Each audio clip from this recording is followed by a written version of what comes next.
Well, howdy there, ladies and gents. It's BJ here from Invision Game Community, but you might also know me as the Purple Phoenix. Today I'll be bringing you our review of the latest in the Fire Emblem Warriors series, Fire Emblem Warriors 3 Hopes. Enjoy! For the longest time, the Warriors or Muso series of games has been ridiculed the world over for being a series of mindless button mashers. Endlessly popular in Japan, the series was considered a cult success at best in the West.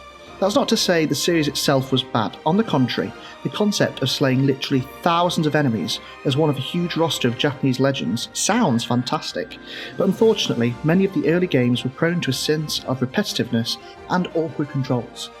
Something changed in 2014, however, with the release of Hyrule Warriors. Combining the fluid hack-and-slash strategy of the series with Nintendo's biggest franchise, The Legend of Zelda, led to a redemption of the series and instant success worldwide. Since then, we've seen a number of other high-profile spin-offs, each proving better and more popular than the last. Today we'll be looking at the latest Fire Emblem Warriors 3 Hopes, which combines the characters and themes of the most recent Fire Emblem with the classic Muso formula. 3 Hopes is linked to 3 Houses, the most recent mainline Fire Emblem, in a pretty curious way. Both games are set in Fodlan, a continent divided into 3. To the north lies the devout Holy Kingdom of Fergus, to the east the democratic Leicester Alliance, and to the southwest the militaristic Adrestian Empire. Neither a sequel nor a prequel, it presents an alternate timeline version of the 3 Houses story thanks to the addition of some new characters. Instead of playing as mercenary turned teacher Byleth, you take the role of Shez, a warrior whose mercenary company is decimated on a job involving Byleth's group, leaving him tied to a strange divine spirit. Shez meets up with the main cast of 3 Houses, joining the faction-neutral Officers Academy as a student and choosing a house to become a part of. Lacking Byleth's presence, events within the Academy unfold surprisingly differently and drastically speed up compared to the story you thought you knew, leading to the original game's second act occurring much more swiftly and forcing events down a much different path. Now, I'm trying to avoid spoilers as best I can for both this game and 3 Houses, but suffice to say, you could argue that 3 Hopes expands on the potential endings of 3 Houses and offers some neat alternative timelines. I've got to say, I found it really interesting how these small changes affected the overarching storyline. There's so many twists and turns that you just didn't see in 3 Houses, and it gives you a chance to see lots of different characters in a completely different light. I also really appreciated the increased pace and how Megaforce created a feasible scenario in which more large-scale battles could take place without disregarding the original story. Additionally, whilst the 4 paths in the original, Empire, Kingdom, Alliance and Church, all felt pretty similar in terms of narrative focus, here they've really been able to expand on the actions of each faction and make them truly unique. Playing the Leicester Alliance story really emphasises events in that province and grants their various struggles deserved weight this time around, rather than allowing them to feel a bit like a side faction, simply chipping against the others. What results is a new, interesting story which is easy for those new to Fodlan to understand, but which also rewards players of 3 Houses for their prior knowledge. Just like in its predecessor, your time in 3 Hopes will be split between 2 distinct types of gameplay: camp and combat. Between battles, you can run around your faction camp talking to allies, accessing and upgrading various facilities and preparing for battle. In these segments, you have a stock of training and activity points, with training points used for leveling up classes and activity points used for everything else. It's here that the light life sim elements typical of Fire Emblems are found, with conversations had, expeditions taken and meals shared, all contributing to your relationships with your allies. Whilst you could argue that the relationship building is pretty optional, partaking in it rewards you with story-enhancing lore, improved combat effectiveness and character-related additional battles. Personally, I enjoyed these diversions between the meatier combat sections, and I found that they gave me the chance to learn more about my beloved band of misfits. Interestingly, I found that there was minimal repetition of the conversational revelations found in 3 Houses, and some completely different lines of character development.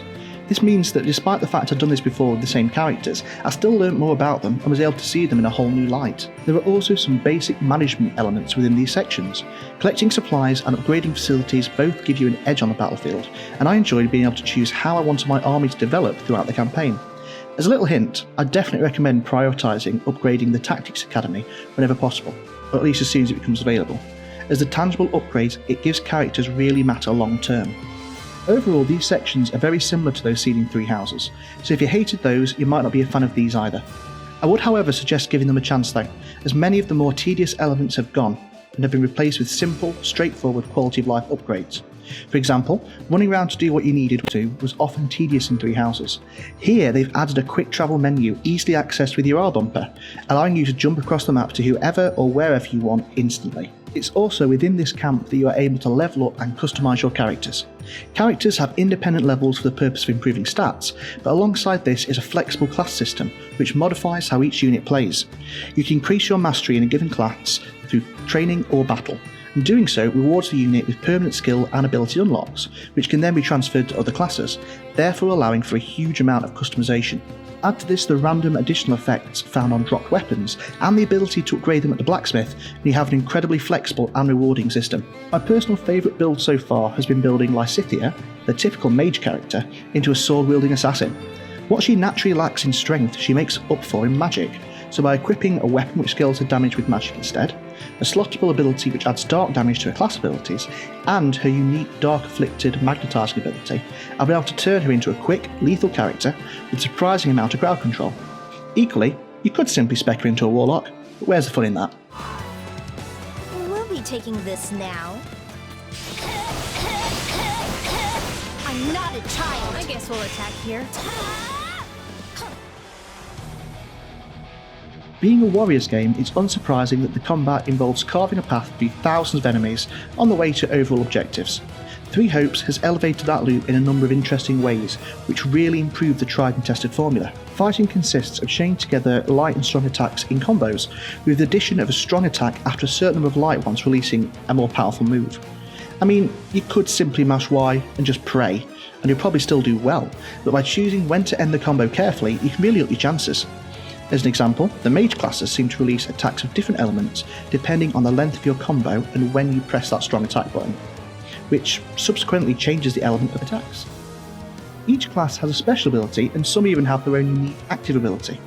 You can also slot up to 2 skills gained from mastering classes, usable in exchange for weapon durability points. Once charged, you can even release incredibly powerful special attacks using the A button, and these can really be a battle ender when you're facing powerful enemy commanders. Finally, as if there weren't already enough systems to deal with, characters can also enter an awakened power-up state for a short time, a bit like going Super Saiyan, with some having unique twists on this. As you can see, despite popular belief, you have a lot of options other than simply mashing Y, and learning how to use these effectively becomes more and more satisfying as you progress through the game. Class and character choices also have a big impact in battle. The game revolves around sets of Pokemon-like weapon triangles, with swords, lances and axes, and bows, tomes and gauntlets being effective against one another to varying degrees. Before battle, you're usually shown the types of enemies you like to encounter, meaning you can choose and equip your character strategically to counter the enemies in the level. I found this type system to be incredibly meaningful, having previously struggled to get to grips with the strategic elements of previous Warriors titles. Here, weaknesses are clear and you're able to make informed choices before and during encounters, which is something I just really appreciated. Alongside slicing through fools left, right and centre, you also need to achieve various main and side goals in these fights. The objectives usually boil down to either killing a certain enemy, capturing a certain stronghold, or protecting an allied unit. And whilst I would have ideally liked to see more variety, I can't say I even got bored of them. I think the flow of missions just feels so good that it doesn't matter if you're doing the same things over and over. It's still compelling time after time. There's a big strategic element here too, as your allied characters can be ordered to complete a variety of tasks in your absence. Previously, I found NPC allies to be ineffective at best in Warriors titles, and a liability at worst, but in Three Hopes you can usually rely on them to do what you ask. Granted, you may need to assist at some point, or switch to them for optimal efficiency, but for the most part they can be left to just get on with it. Omega Force have been working for years to turn Warriors into a bit of a hack and slash and RTS hybrid, and here they've been able to do so in a way which stands far above the other Warriors titles. It also helps that most battles are sub 20 minutes, and that the ranking system has been massively simplified. Before, there may be random objectives you need to do that you don't even know about. Now, there are just 3 simple criteria that you need to achieve, which is accessible right from the word go in each battle. On the whole, I found the battles to be endlessly enjoyable and infinitely replayable. What was once just a power fantasy has been elevated by clever strategic elements to make something truly special. The only place where I can say Three Hopes falls short is in the graphical department. Obviously, having 1 versus 1,000 battles was always going to require some graphical compromises, but unfortunately Three Hopes does suffer from plenty of jaggy edges and some low-res textures. The beautifully realised anime aesthetic does help to carry it, but it can look rough at times, especially on a big screen. Luckily, performance is still pretty stable, with very few moments of slowdown noticed during my playtime despite these huge battles. I suppose it's a forgivable compromise considering the Switch's hardware, but I can't help but wonder what it could have looked like on a more powerful machine. The sound design, however, is an entirely different story, with a beautifully realised orchestral score underpinning everything. Somehow they've managed to combine the beautiful motifs of Three Houses with driving rock guitar, whilst also retaining the fantastical medieval vibe. I don't know how they've done it, but it's damn good.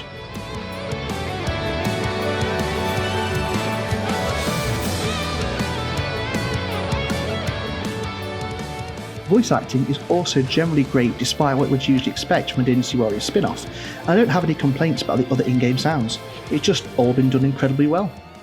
Sorry, what's going on? What's going on? Did your head spring a leak while you were napping? So, overall, what do I think of Three Hopes? It's a great game, and possibly the best Muso title I've played. Not only does it improve upon the Warriors formula by adding in enhanced strategic elements and a huge amount of character flexibility, it also continues the story of Fodlan in an intriguing and exciting way without forcing any of Three Houses' endings to be canon.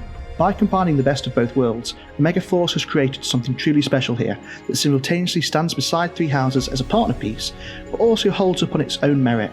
I can highly recommend it, both to fans of either series and newbies alike.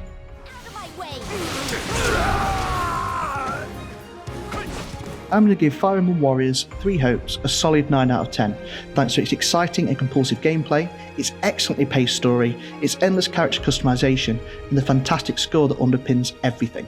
Thank you very much for watching, and stay tuned to Invision Game Community for the latest in gaming news and reviews. Bye bye!